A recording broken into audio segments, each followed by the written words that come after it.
नमस्कार, मैं अर्चना शर्मा चढ़दी कला टाइम टीवी देख रहे सभी दर्शकों का स्वागत करती हूं। आप देख रहे हैं हरियाणा के समाचारों की शुरुआत से पहले एक नजर आज की मुख्य सुर्खियों पर।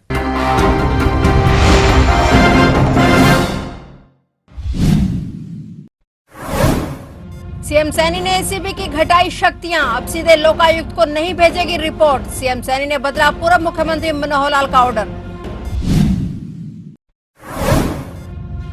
हरियाणा के पूर्व सीएम मेदांता अस्पताल में भर्ती, सांस लेने में आ रही थी दिक्कत। पूर्व मुख्यमंत्री ओम प्रकाश चौटाला की बिगड़ी तबीयत। सोनीपत में भाऊ गैंग के 2 शार्प शूटर गिरफ्तार, मुठभेड़ के दौरान पैर में लगी गोली, राहगीरों को लूटने की फिराक में खड़े थे आरोपी।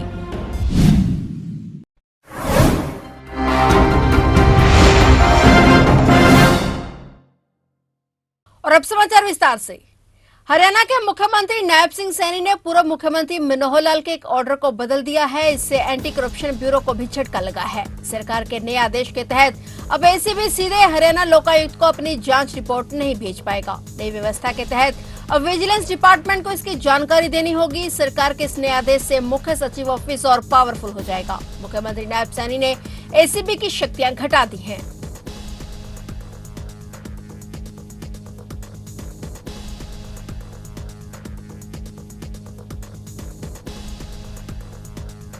पूर्व सीएम मनोहर लाल ने हिसार लोकसभा सीट पर नेताओं कार्यकर्ताओं की नाराजगी के सवाल पर कहा कि घर में शादी हो तो कुछ लोग रूठते हैं, जब रूठते हैं तो मनाया भी जाता है।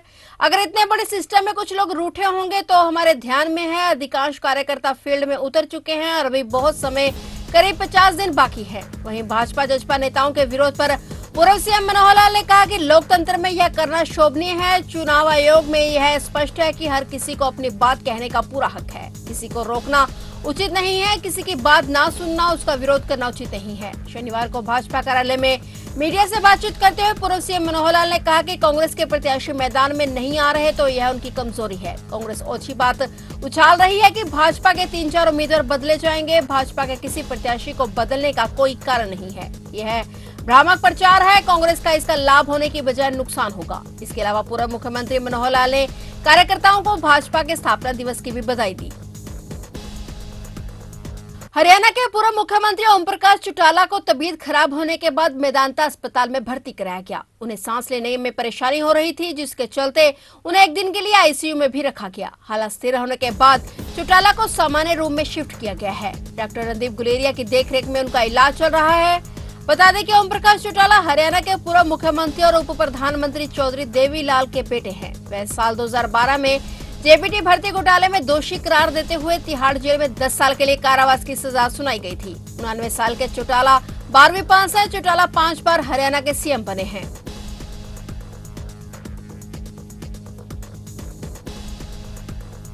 सोनीपत के गोहाना में मातूराम हलवाई की दुकान पर अंधाधुंध फायरिंग करने के मामले में आरोपी भाऊ गैंग के 2 शार्प शूटरों को एसटीएफ सोनीपत की टीम ने नेशनल हाईवे 334 बी पर गांव खेवड़ा के पास से मुठभेड़ के बाद गिरफ्तार कर लिया। आरोपी लूटपाट की फिराक में थे।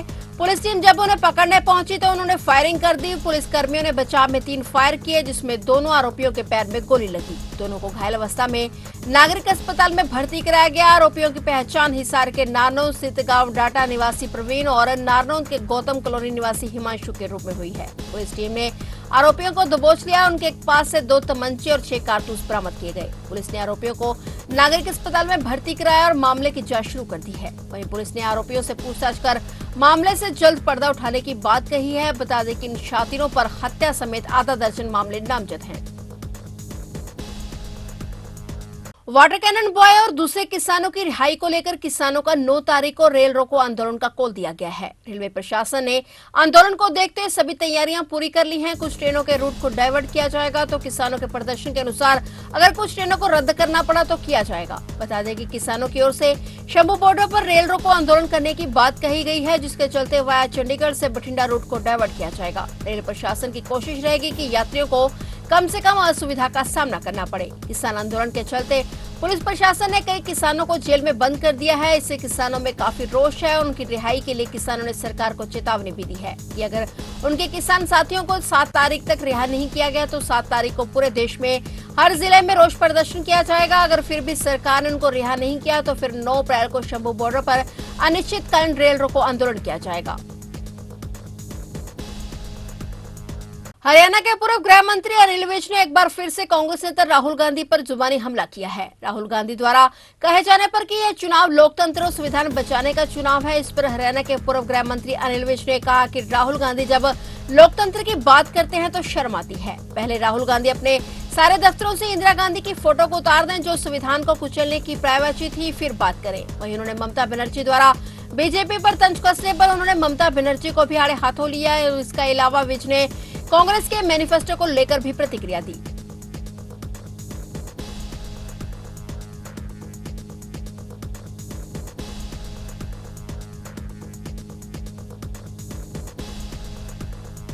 राहुल गांधी जी जब लोकतंत्र की बात करते हैं तो बहुत अच्छा लगता है, क्योंकि जिस पार्टी के ये हैं, जिस परिवार के ये हैं, उन्होंने संविधान को पैरों से रोका है। इनकी दादी इंदिरा गांधी ने ही 1975 में इमरजेंसी लगाई थी और 1 लाख से ज्यादा लोगों को झूठे केस बनाकर जेलों में डाल दिया था। समाचार पत्रों में भी कोई लिख नहीं सकता था, सेंसरशिप लगा दी थी। अब उस परिवार का बंदा आज लोकतंत्र की बात करे तो शर्म आती है। पहले राहुल गांधी ने अपने सारे दफ्तरों से इंदिरा गांधी की फोटो को उतार दें, जो संविधान को कुचलने की पर्यायवाची थी, उसकी फोटो को उतारे सब जगह से। लोकसभा चुनावों को ज्यादा समय नहीं रहा और चुनावों को लेकर सभी पार्टियां हरियाणा में सभी 10 सीटों पर जीत का दावा कर रही हैं। वहीं हरियाणा के पूर्व डिप्टी सीएम दुष्यंत चौटाला गांव मिर्चपुर पहुंचे, जहां वो पत्रकारों से मुखातिब हुए। उन्होंने कहा कि जेजेपी पार्टी सभी 10 लोकसभा सीटों पर पूरी मजबूती के साथ चुनाव लड़कर जीत हासिल करेगी। साथ ही ये भी कहा कि लोकसभा का यह चुनाव विधानसभा का ट्रेलर है। दुष्यंत चौटाला ने कहा कि पार्टी प्रदेश की सभी 10 लोकसभा की सीटों पर जन जागरण अभियान चलाए हुए है। उन्होंने कहा कि हिसार लोकसभा में मेरी ड्यूटी लगाई गई है, इसलिए कार्यकर्ताओं को नए वोट बनाने के लिए जागरूक किया जा रहा है। भू क्षेत्र पर पार्टी को मजबूत किया जाएगा। पार्टी की जल्द ही बैठक होगी, जिसमें सभी 10 प्रत्याशियों की घोषणा की जाएगी। 2024 लोकसभा चुनाव को देखते हुए पुलिस ने चौकसी बढ़ा दी है। बॉर्डर पर चेकिंग के दौरान पुलिस और सीआरपीएफ के जवान तैनात किए गए हैं। लोकसभा चुनाव 2024 के मद्देनजर स्वतंत्र, निष्पक्ष और शांतिपूर्ण चुनाव को लेकर शहर के अलग अलग स्थानों पर पुलिस और सीआरपीएफ के साथ ही पंचकुला में फ्लैग मार्च और कॉबिंग की गई। इसी के चलते चंडीगढ़ शिमला हाईवे पीर बाबा के नजदीक लगे पुलिस नाके पर मौजूद मनसा देवी थाना प्रभारी की मौजूदगी में चंडीगढ़ की तरफ से आ रहे वाहनों की चेकिंग की गई। लोकसभा चुनाव 2024 को मद्देनजर रखते हुए आज अफसरा के आदेशानुसार नाकाबंदी की गई। नाकाबंदी हमारी 4 से 7 तक चल रही है। इसके दौरान हम प्रत्येक व्हीकल की चेकिंग कर रहे हैं, कोई भी सस्पेक्टेड व्यक्ति यहाँ से ना गुजर पाए।